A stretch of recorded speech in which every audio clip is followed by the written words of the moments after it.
Pabili po ng gamot. Senior po. Sige po, pero nasa ang booklet nyo? Ay, wala akong dala ngayon. Nako, kung wala kayong booklet, wala kayong discount.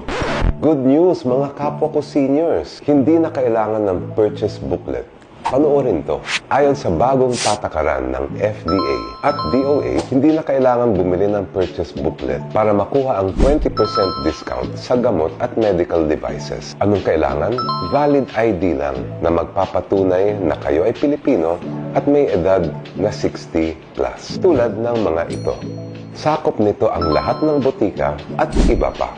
Kung may botika na tumanggi, bawal yan. May multa at posible pang makulong.